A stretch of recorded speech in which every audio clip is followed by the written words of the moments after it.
Yosh, petite vidéo aujourd'hui parce qu'on a que ça à foutre. Donc petite vidéo, j'ai fini il y a 2 jours une aquarelle sur le thème du Qilin. Voilà, c'est en fait ce que vous voulez. J'ai fini ça donc il y a 2 jours. J'essaie de faire une vidéo pas trop dégueulasse pour montrer. Voilà, j'ai fini ça il y a 2 jours et en fait le thème donc, de cette aquarelle c'est un Qilin. Et je me suis dit j'allais en profiter pour faire une petite vidéo explicative de qu'est-ce que le Qilin. Voilà. Donc qu'est-ce que le Qilin? Pour ceux que ça intéresse. Donc le Qilin fait partie des 5 animaux sacrés du zodiaque chinois, parmi lesquels on trouve donc au nord Genbu, la tortue noire associée à l'eau, à l'est Seiryu, le dragon bleu associé au bois, à l'ouest Byakko, le tigre blanc associé au métal, et au sud Suzaku, l'oiseau vermillon associé au feu. Et au centre donc le Qilin, jaune associé à la terre. Il est décrit comme le roi des animaux à pelage et il vole. Ça, c'était pour la description rapide.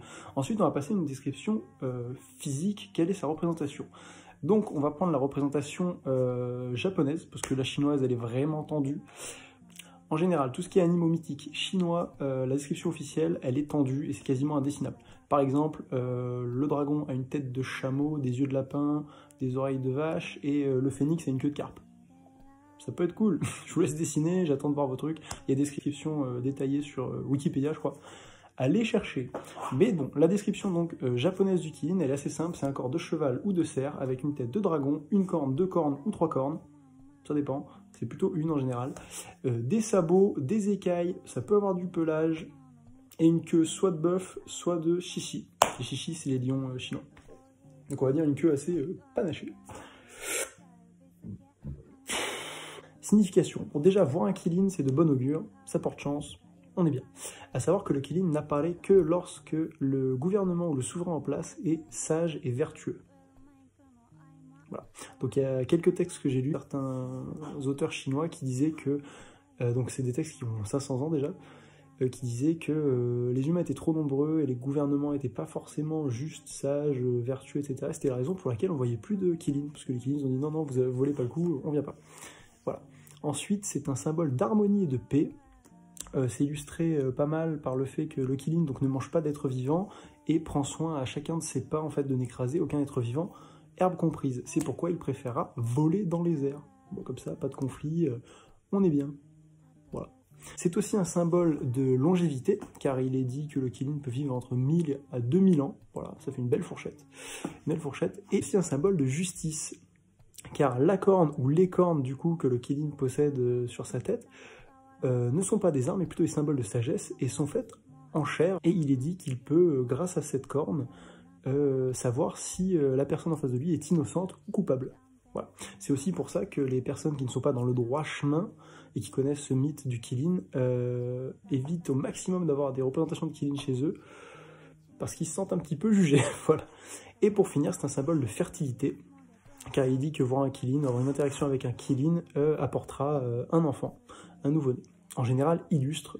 Je vous laisse en juger. La dernière personne à avoir une interaction avec un Qilin durant sa grossesse, c'était la maman de Confucius. Voilà. On est au max.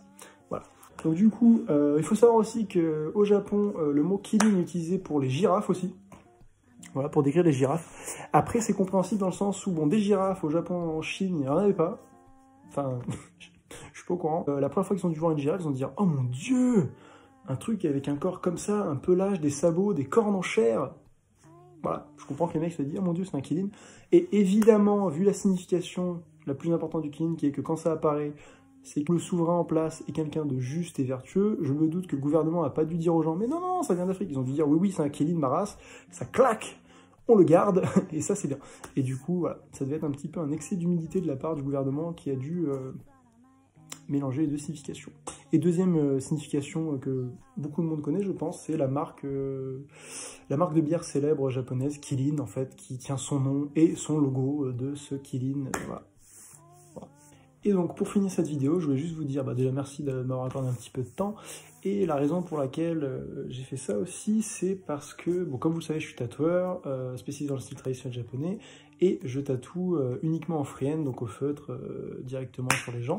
Voilà. Et il se trouve que j'ai beaucoup de clients qui m'accordent leur confiance, que je remercie infiniment, et c'est vraiment top. Merci à tous. Mais c'est au niveau des thématiques, en fait, j'ai des thématiques qui sont vachement redondantes. Moi, ça me dérange pas. Mais c'est pour vous. Genre, je fais beaucoup de cartes, je fais beaucoup de dragons. Moi, j'adore en faire, c'est cool.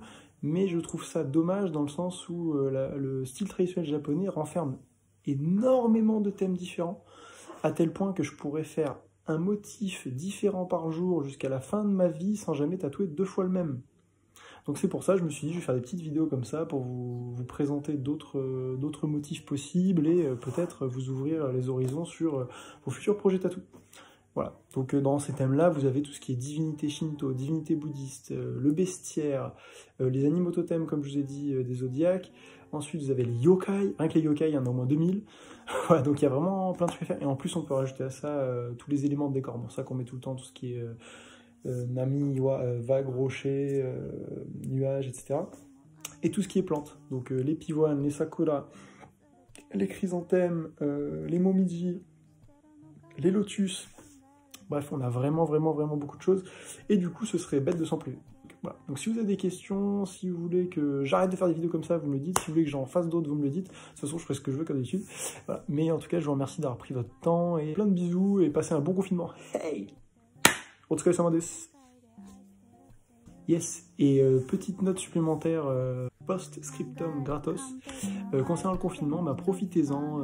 En général, tous les jours, quand on travaille, on se dit putain, j'aimerais bien avoir le temps de dessiner, j'aimerais bien avoir le temps de bosser sur tel ou tel projet, de me chercher sur ça, ou même juste de geeker. Enfin, faites ce que vous voulez, mais pensez que voilà, tout le temps qu'on n'a pas d'habitude pour le faire, et ben là, on a que ça. Donc au début, c'est un peu dur, j'en conviens, mais profitez-en à fond. Faites-vous une liste de trucs que vous aimeriez faire, comme ça. Moi, ce que j'ai fait dans ma journée, j'ai 4-5 trucs que j'ai envie de faire, sur lesquels j'ai envie de progresser. Bah, du coup, je fais ça. Ça peut être des trucs super importants, comme des trucs hyper triviaux. Faites-vous plaisir. Mais profitez de ce temps, voilà, pour réfléchir à des choses importantes et d'autres moins, mais prenez ce temps pour vous.